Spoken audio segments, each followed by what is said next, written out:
Oi, minha gente! Mais um videozinho aqui no canal, o primeiro de prévia de Liga dos Campeões. Cenário maravilhoso para vocês, então peço que vocês se inscrevam no canal, já deixem aquele like, porque eu sei que vocês vão gostar do vídeo e também comentem por aqui. Quero pitacos, palpites para as partidas que eu vou falar hoje por aqui. Obviamente, vou fazer uma pequena prévia análise aqui do PSG, focando mais no PSG, claro, é o time que eu acompanho no dia a dia, e vou falar também um pouco de Milan e Newcastle, já que não só é o Milan, um italiano, como também é o grupo da morte. Já deixo agendado aqui com vocês que no pós desta partida aqui farei uma análise, farei vídeo para o canal, e na quarta-feira, pós-jogo, também farei de Inter e Napoli. Isso, também farei depois então dos italianos, e aí depois a gente segue aqui com o canal. Vamos lá, começando então um pouquinho pelo PSG, é um time que vem de uma derrota no final de semana, aqui mesmo contra o Nice, 3-2, com 2 gols do Mbappé. É o pior início de Ligue 1 do PSG desde a temporada 2010-2011. Então é um momento em que você se pergunta, opa, será que esse PSG vai ser ainda pior do que em outras temporadas? Atenção, a minha opinião é de que não, porque é um PSG que sim, perdeu no final de semana, e eu fiz vídeo analisando um pouco mais especificamente aquele jogo, mas é um PSG que já tem uma identidade a ser criada, né? Claro que a identidade não já está pronta, mas é um PSG que tem uma ideia de jogo, e acho que isso faz bastante diferença. Eu acho que a gente pode ver um PSG, óbvio, vai precisar se encaixar rápido por conta do grupo da morte, mas a gente pode ver um PSG evoluindo e encaixando melhor para essa temporada, ao menos é a minha expectativa também, até porque quero que o PSG avance na Liga dos Campeões, porque com isso eu avanço também. Para a partida de terça-feira, o Luiz Henrique deve ir com o seu time titular de gala, né, o que ele tem colocado de melhor em campo, e isso é muito importante porque ele vai colocar de volta o Ugarte, que foi um jogador que não esteve no final de semana e que fez toda a diferença, porque o PSG ficou muito exposto na defesa, pelo estilo de jogo, ainda não joga de forma tão natural, né, de forma tão por osmose, como normalmente um time coletivo e de muito tempo funciona. Então a defesa acabou ficando muito exposta sem o Ugarte. Tirando o Mbappé, ele é o melhor jogador do PSG na temporada, então acho que ele fez falta. Outra coisa é que o Gonçalo Ramos ainda não encaixou nesse time. Ele ainda não está completamente adaptado. Vale lembrar que ele começou titular e aí ele teve uma pequena lesão e o Asensio entrou.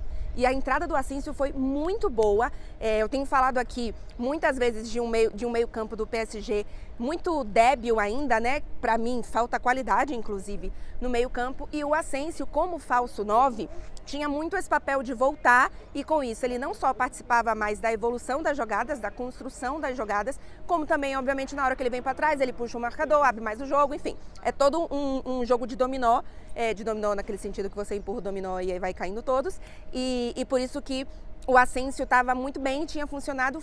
Os melhores jogos do PSG na temporada foram dessa forma, com o Asensio em campo. Só que aí o Asensio lesionou, o Gonçalo Ramos voltou a ser titular, não foi bem, e o Colomani entrou já no segundo tempo do jogo do PSG contra o Nice, e para mim vai roubar essa vaga. Eu acredito, inclusive, estou fazendo esse vídeo mais de 24 horas antes da partida, então, enfim, a gente pode ter alguma mudança, mas acredito que o Colomani vai ser titular no jogo de terça-feira, e na minha opinião, nesse momento, ele parece mais encaixado num esquema natural para ele do que o próprio Gonçalo Ramos. Então vamos ver como é que isso funciona. Lembrando que seu Dembélé precisa aparecer, ainda muito ansioso, um pouco atropelado em campo, já mostrando muita quantidade de jogo, mas ainda precisa principalmente daquele último passe, último momento, para ele conseguir ou fazer um gol, dar um passe, uma assistência, enfim. E o Mbappé, que faz um início de temporada espetacular, são 7 gols.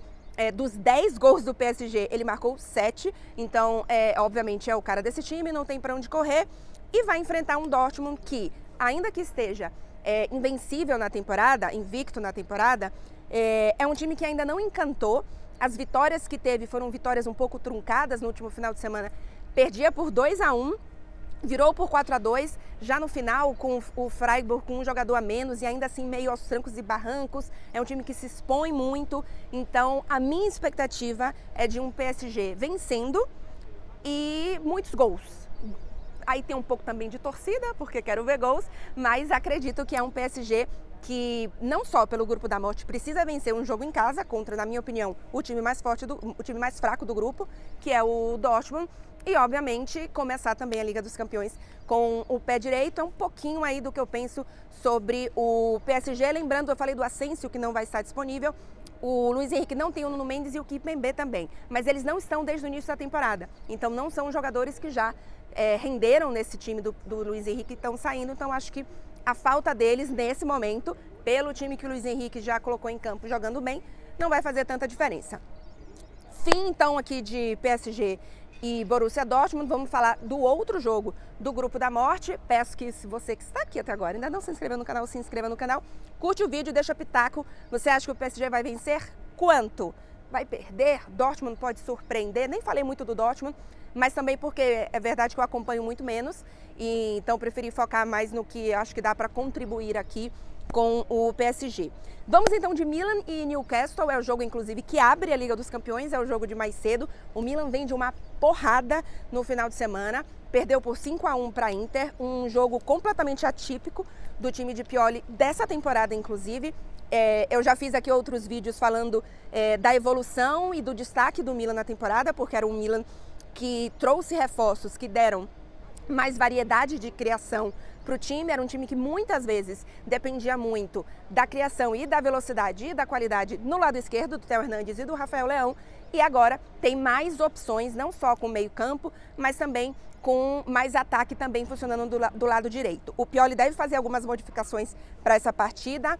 O Pulisic talvez perca a titularidade para o Chukwueze. Não acho que vai acontecer ainda, mas já é algo para a gente começar a pensar para o Milan. E deixa eu ver se tem mais alguma mudança no meio campo. Acredito que não. Ele vai com o que ele tem jogado, que tem funcionado e que vinha funcionando bem até o jogo contra a Inter. É esquecer o que aconteceu no final de semana, entender que era um clássico e que esse Milan precisa começar um jogo em casa contra, na minha opinião, o time com o qual ele vai brigar pela segunda vaga. Porque eu acho, a minha perspectiva, a minha análise é de que o PSG vai passar nesse grupo e vai passar em primeiro lugar. Mas eu acho que ele, obviamente, vai ter concorrência, mas a segunda vaga, para mim, está na briga entre Milan e Newcastle. O Newcastle não é o mesmo time que a gente viu na temporada passada, tem mostrado muitas deficiências nesse início de temporada, e se a gente ver em campo o Milan antes do clássico, acho que esse Milan pode vencer e, para de fato querer essa vaga, o jogo contra, na minha opinião, o adversário direto para a vaga, precisa vencer em casa. Então é isso, um pouquinho aqui da minha perspectiva para essa primeira rodada de Liga dos Campeões. Lembro para vocês que vai ter vídeo de pós, então sigam o canal, se inscrevam, ativem o sininho, mandem comentário. Quero pitacos também de Milan e Newcastle. Estou lendo e respondendo todos. Então se comportem. É isso, gente, até o próximo vídeo. Boa Champions para vocês. Tchau, tchau.